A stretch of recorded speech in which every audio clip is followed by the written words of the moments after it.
details, we've got a 25 basis point rate cut, which is what we expected. And usually whenever we have a rate cut, that's when we typically see Ethereum gain on Bitcoin. This article here is from September 25th, 2024, and it's kind of silly to read this title right now because it talks about Ethereum potentially sparking the altcoin season. However, I mean, we're really not that far behind when it comes to having an altcoin season. If you look at March 2017, that's essentially when you had this big green candle where Ethereum gained on Bitcoin.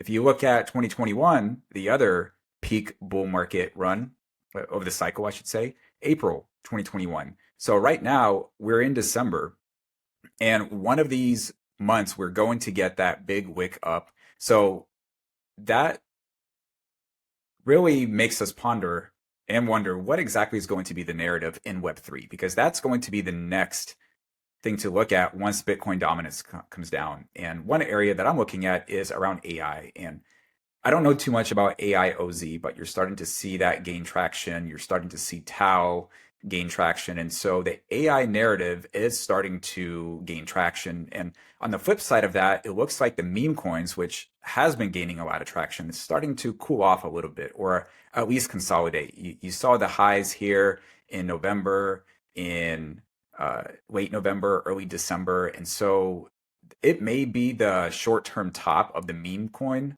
cycle, and now we're moving on to that next narrative. Speaking of narratives, I'm excited to share something new I've been working on with Pulse. It's a wearable device that tracks your sleep, fitness, and nutrition all in one app. What's really unique is it rewards you for sharing your health data responsibly, and it's backed by the co-founder of Solana and other big names in crypto. Plus, part of the proceeds from this sponsorship will go toward supporting the Web3 professionals community I run called Network Spotlight, helping us create more events and resources for the space. Check out Pulse. I'll include the link in the description. It's a fresh take on health and Web3. Now back to the show. And when I think about that next narrative, I always like to bring Max of Archway into the conversation. He is ground zero, head down, talking to the builders, understands the narrative before they come. So with all that said, Max, welcome to the show. As always, it's a pleasure to be on, and yeah, excited to talk about exactly what you just mentioned. I think the rate cut was expected. Nothing shocking there. I think anything more would probably be create some panic in the markets. I think this is good. Whether or not market will go up and down, who knows? I've never had a great read on how news impacts the actual price of the market. So, but yeah, and then with the Ethereum and Bitcoin pairing you showed, it's actually very interesting to see that it's sitting right on that line, kind of that support line or trend line over the past 3 or 4 years. The question, I guess, will be, will we see a massive rise in Ethereum's price causing that green candle, or will we see Bitcoin come back down to earth, which would then, again, still create that green candle when you're comparing the two? So it's still yet to be seen. Either this rate cut or the next one, we're kind of on the precipice of an altcoin run.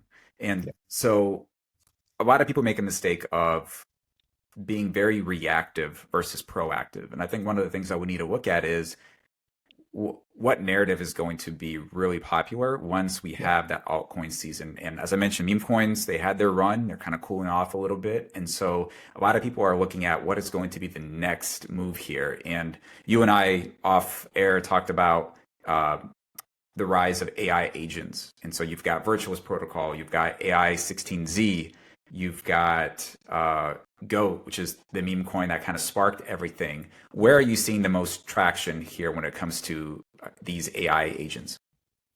Yeah, I mean, I'm seeing the most traction in terms of like ecosystems or protocols on Solana. I've seen quite a few that have launched over the past couple of weeks, if not month. Some even more recent. But what I do like to see is that there seems to be some actual utility behind a lot of these tokens.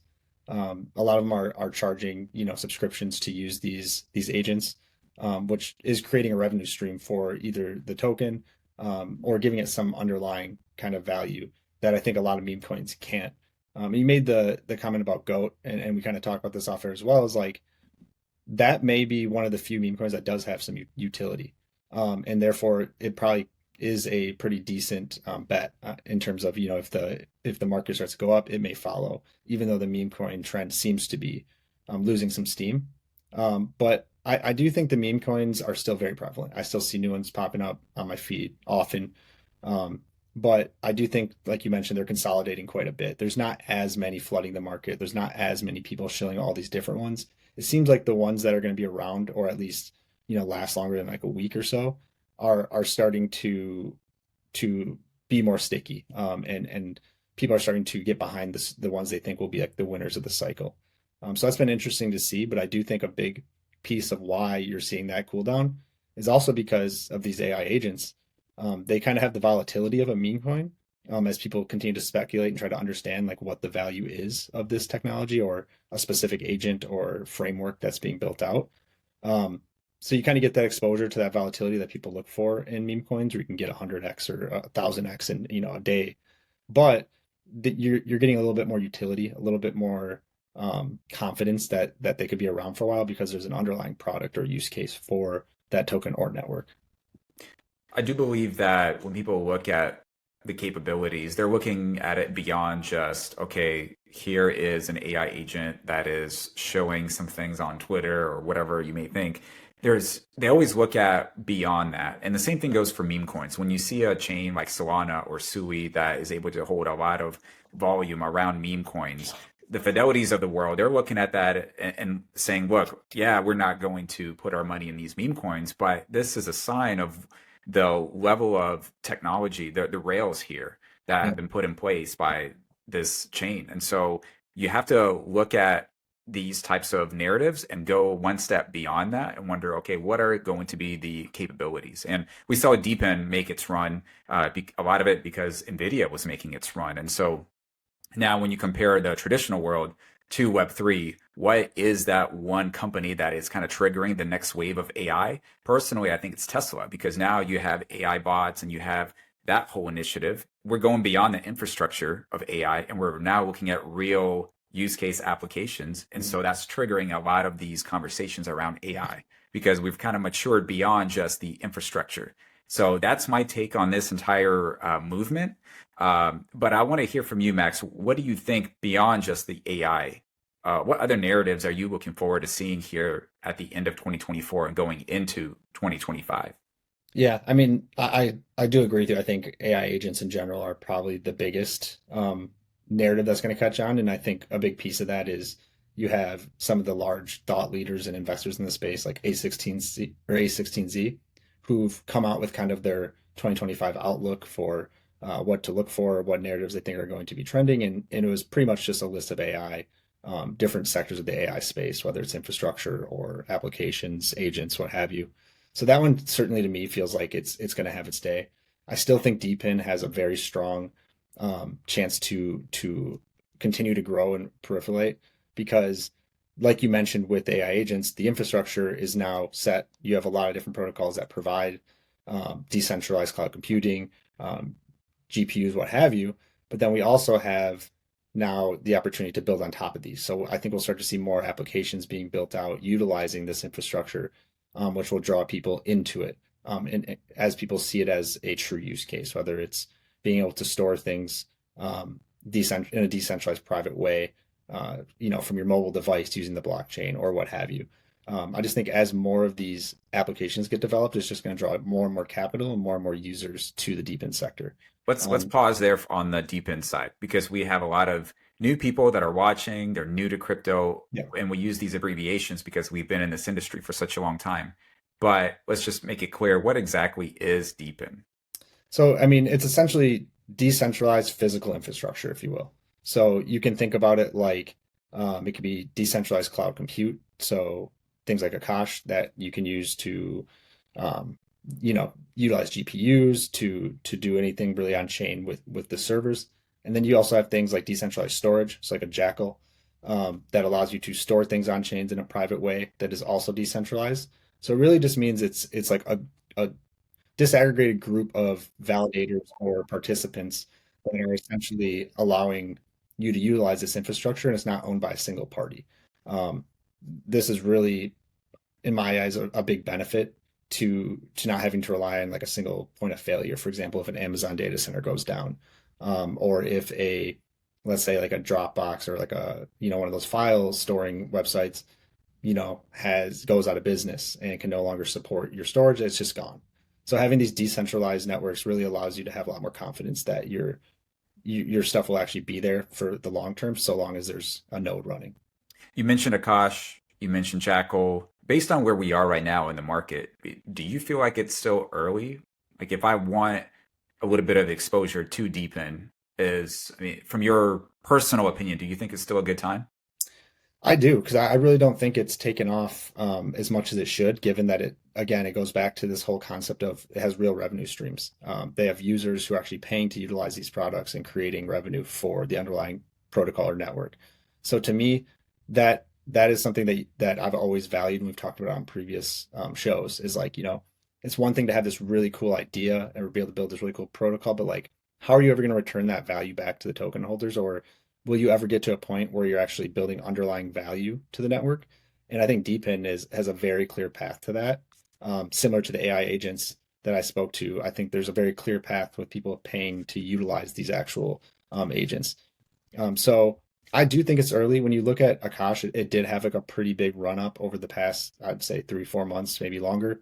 But we're still sitting under a billion in terms of like fully diluted market cap, and we see meme coins reach that. We see protocols that have no real notable value, at least for that we can physically see, with those types of valuations. And then Jackal is actually, in my opinion, very undervalued. I think they're sitting around 40 million market cap.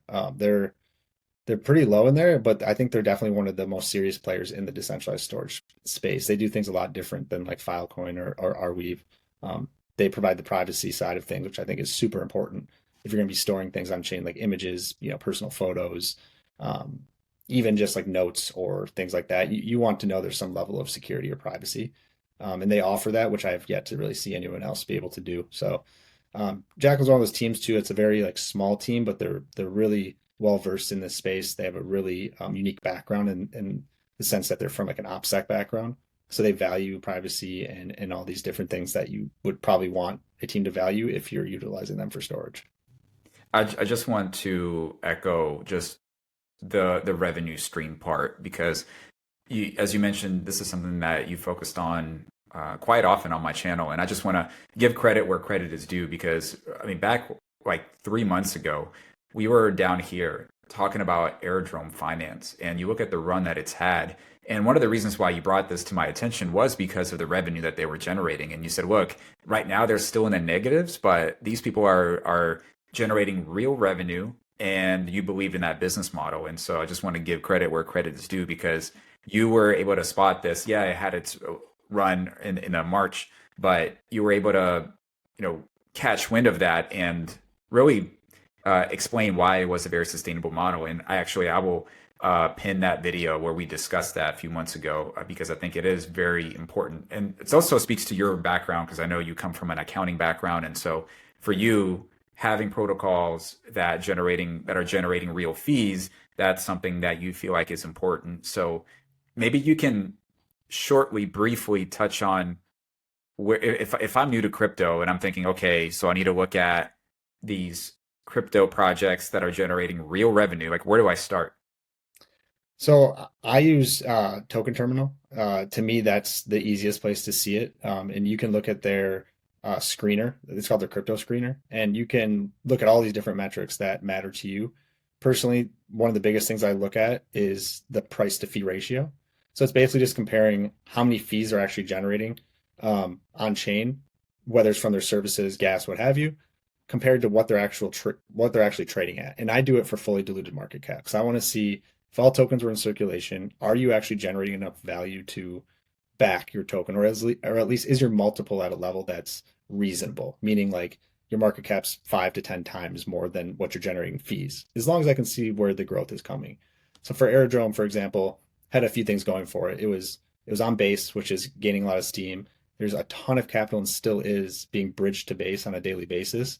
And that was their core DEX. So it's a product you know is going to get used. It's got the backing of the base ecosystem and community, and the funds have to go somewhere. And when I saw they were able to generate significant fees already and have that mind share, it seemed like a good play. Same with Aave. I mean, I don't know if you've seen Aave over the past couple months, but it's about 3x as well. I think when we were talking about it, it was like $90 at the time. Now it's up to like 350, 360. Because again, when you look at like Tokenterminal and you see they're one of the only protocols I know of that's actually generating about as much in fees as their market cap on like an annualized basis. Them and Lido are some of the only ones I've seen that have been able to do that. So, I mean, you can determine what metrics you think are the most important to you, but I really like price to fee ratio, especially using the fully diluted market cap. I think it gives a really good indicator of the revenue potential. Max, I gotta have you back on, and maybe we can kind of break down some of these terms like FDV and market cap, all these ratios, because I know, again, you're a numbers guy, and so maybe on one of the future episodes we can break that down a little bit further. But in the meantime, I know your time is valuable, so I appreciate you hopping on. Real quick before I let you go, I mean, what's going on with Archway? I know you've been working really hard over there. Yeah, so on Archway, we're kind of we've been doing a lot of things with NFTs because we're basically a layer one protocol that does pretty much generalized smart contracts. You can build any application on top of it, but we really are trying to switch the focus more to DeFi and specifically more cross-chain type things. We're actually working on a new product that's kind of under wraps, and it'll actually be separate from Archway, but it will be deployed on Archway, probably one of the first chains, and it'll utilize Archway as well. But it's really like we're calling it the first on-demand liquidity network. And so we're using an intent-based framework as well as, normal on-chain swapping basically to do cross-chain swaps and to facilitate cross-chain swaps in a way that you're basically limiting slippage by having order settlers that can come in and fill these orders at whatever the best price is across really any ecosystem or exchange, whether that's centralized or decentralized.